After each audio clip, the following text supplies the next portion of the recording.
Sizlar nima prezident siyosatiga qarshi chiqyapsizlarmi? Sudyaning ruxsati bilan Zalga kirmayapmizmi? Sud boshlangani yo'q, biz ichkari olmoqchimiz. Davlat rahbari nima deyapti? Ochiqlik, shaffoflik siyosati bu. Nimaga qarshilik qilyapsizlar? Kim uchun ishlaysizlar sizlar? Xalq uchun ishlaysizlarmi? Nima uchun ruxsat bilan ishlaysizlar? Qonun nima kerak bo'lmasa, sizlar ruxsat bilan ishlasanglar, buyruq bilan ishlasanglar, qonun nima kerak bor? yozib qo'ygan. Qaror ustimi, qonun ustimi degan savol beryapman men sizga. Bo'ldi, nima to'sqinlik qilyapsizlar unda? Lekin To'sqinlik qilmang. ruxsat bersa kirgizamiz. To'sqinlik qilmang menga. To'sqinlik. Men jurnalistman, bilasizmi? Xalq talab bo'lmaysizlarmi aka? Qonun, buyruq deysizlar faqat. Qachongacha buyruqqa asosan ishlayman bu yerda? Hammani bolasi bor, hamma misol uchun. Siz ham oilangiz, farzandlaringiz bor. Kim biladi ichkarida uryaptimi, nima qilyapti uni biror bola. Ertaga misol uchun hech kim kafolat bermaydi. Meni bolam yoki sizni bolangiz ertaga shu ahvolga tushmasligiga. Biz nima qilib yuribmiz bo'lmasam? Xalq o'zimizni kimni himoya qila olmasak? Kuni kecha ijtimoiy tarmoqdagi rasmiy YouTube kanalimiz orqali farg'onalik bloger Qamchiyev Sunnatbekning va uning faoliyati ortidan jinoyat ishi qo'zg'atilgani haqidagi videoni efirga uzatgan edik. Ushbu blogerga nisbatan Jinoyat kodeksining 165-moddasi 2-qismi A va bandlari bilan jinoyat ishi qo'zg'atilib, ish sudga oshirilgan. Shu jinoyat ishiga oid birinchi instansiya sud majlisi 2026-yil 23 fevral kuni jinoyat ishlari bo'yicha Andijon viloyati Qo'rg'ontepa tuman sudida ko'rib chiqilishi belgilangan edi va Aspekt 24 jamoasi sudni xolis yoritish maqsadida hududga yetib bordik. Sud majlisi 14:00 ga belgilangan bo'lsa-da, ba'zi sabablarga ko'ra 2 soatga kechikdi.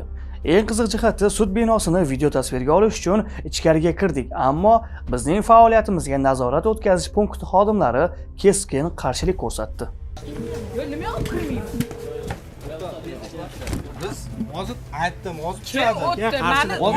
Hozir tushadi deyapti. Kim tushadi? Mani kameramga qarshilik qilmang. Kamera yoqing, Kamera yoqib turibdi. Mani kameramga umuman qarshilik qilmang. Kim ruxsat beradi? Unda hech kim mana janjal bo'lib yotibdi-ku. Kamera olib kiringlar bo'ldi. Inspektorimiz shapkasi yo'q. Bilan olib kiringlar.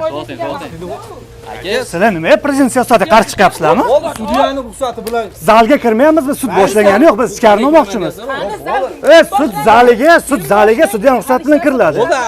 Davlat rahbari nima deyapti? Ochiqlik, shaffoflik siyosati bu. Nimaga qarshilik qilyapsizlar? Kim uchun ishlaysizlar sizlar? Xalq uchun ishlaysizlarmi?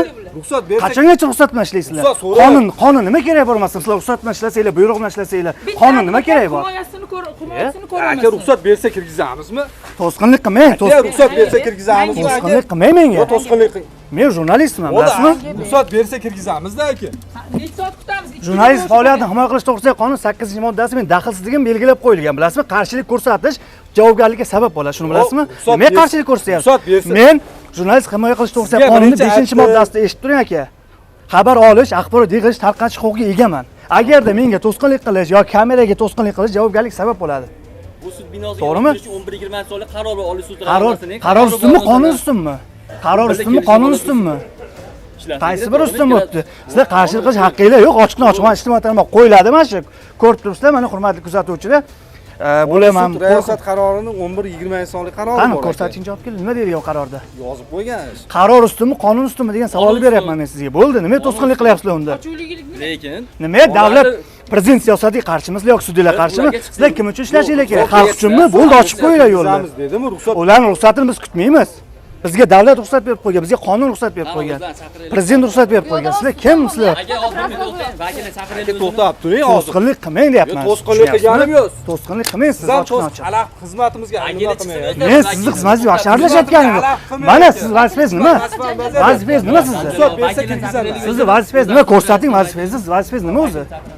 Mana shu binoni xavfsizligini ta'minlash siz vazifangiz.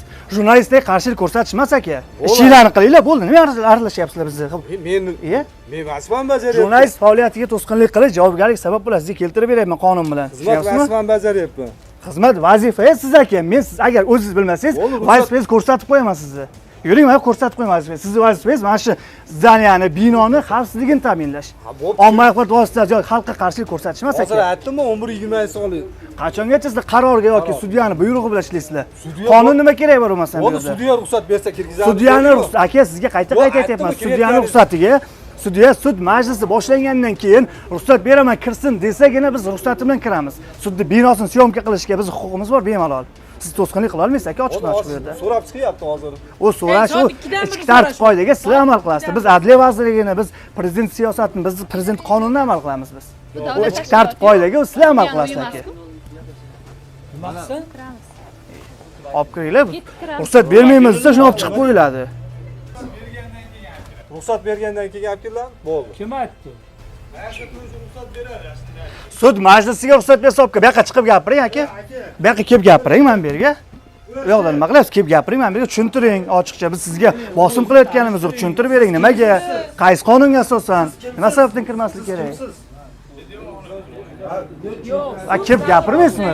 Sizni misol uchun kimdir siz huquqlaringiz poymol qilmoqchi emas aka. Assalomu alaykum. Boshlangan ham yo'qda, u yoqda to'polon. Chiqing men bu yerga kelib gapiring, tushuntirish bering. Forma yo'q.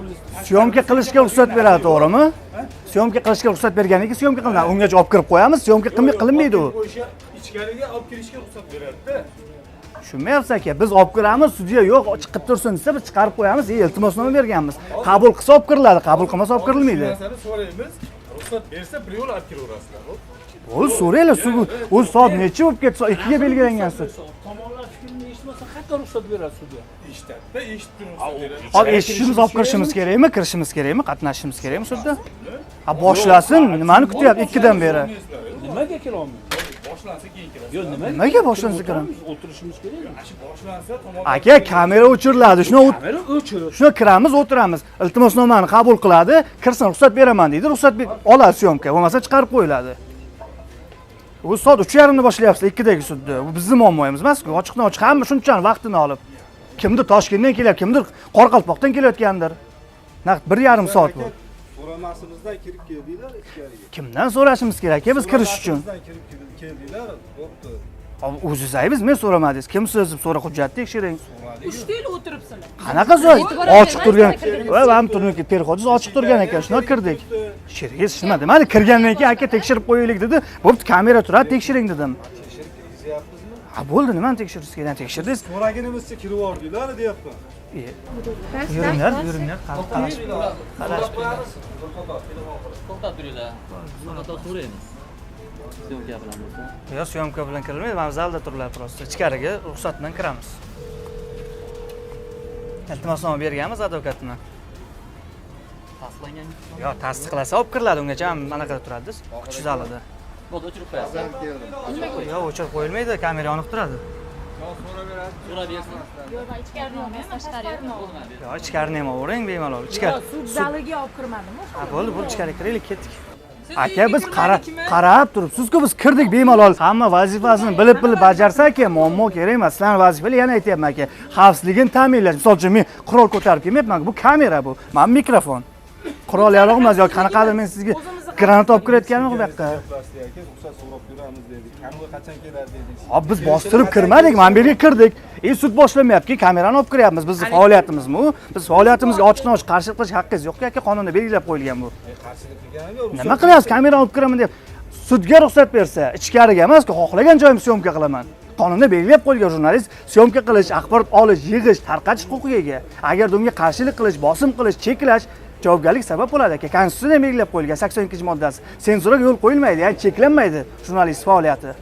Sud majlisigagina raislik qiluvchi sudyaning roziligi bilan kamera, audio qurilmalari bilan tasvirga ruxsat etilgan, lekin sudning binosi uning atrofini video tasvirga olishga qarshilik ko'rsatishga hech kimning haqqi yo'q. Bu qo'riqlash xizmati xodimlari o'z vazifalarini unutib qo'ygan ko'rinadi. Jurnalistika faoliyatini himoya qilish to'g'risidagi qonunning 14-moddasida jurnalist faoliyati vaqtida unga tazyiq o'tkazish va texnikalarga qo'l tekkizib olib qo'yishga urinish yoxud olib qo'yish, qarshilik ko'rsatish javobgarlikka sabab bo'lishi belgilangan. Yana bir jihati, jurnalistika faoliyatini himoya qilish to'g'risidagi qonunning 8-moddasida jurnalistning daxlsizligi belgilab qo'yilgan.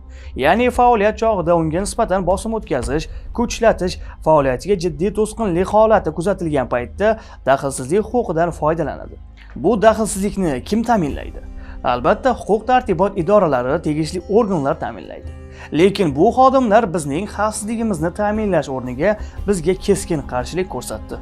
Qo'riqlash xodimlarining funksional vazifasi sud binosi va odamlarning xavfsizligini ta'minlash, nazorat qilish va kelib ketgan fuqarolarni ro'yxatdan o'tkazish. Ommaviy axborot vositalari xodimlariga qarshilik ko'rsatish emas. Bunday to'siqlardan keyin bizda jiddiy savollar tug'ila boshladi. Sudyalar qo'riqlash xodimlariga ommaviy axborot vositalari xodimlarini qanday yo'l bilan bo'lsa ham ichkariga kirgizmaslikka buyruq berganmi? Yoki sudni xolis olib bormayotganini ommaga oshkor qilishimizdan qo'rqdimi? Videolarda biroz janjalli holat bo'lib, tushunmay qolgan bo'lishingiz mumkin. Bloger Sunnatbek Qamchiyev sud majlisiga olib kelindi. Sud boshlanishidan oldin uni boshqa bir xonada qamoqxona qo'riqlash xizmati xodimlari, ya'ni xalq tilida aytganda konvoylar kaltaklagani ovozi eshitildi va hamma sarosimaga tushdi. Advokatlari ichkariga kirgizilmadi. Ichkarida kaltaklashyapti deyishganda ham konvoylar yo'q, kaltaklanmayapti deb advokatlarni ichkariga kirishga yo'l qo'ymadi. Shundan so'ng biz video kamera bilan shu xonaga kirishga urindik. Bu yuqoridagi holatlar shundan so'ng boshlandi. Agar rostdan ham Sunnatbek Qamchiyev kaltaklanmagan bo'lsa, nega advokatlari kiritilmadi?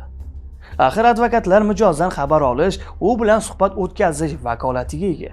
Aspekt 24 jamoasi keyingi qismlarda suddagi adolatsizliklar va tergovdagi guvohlarning ko'rsatmalari sudda bir-biriga mos kelmagani haqida so'zlab beramiz. Bizni kuzatishda davom eting. Salomat bo'ling.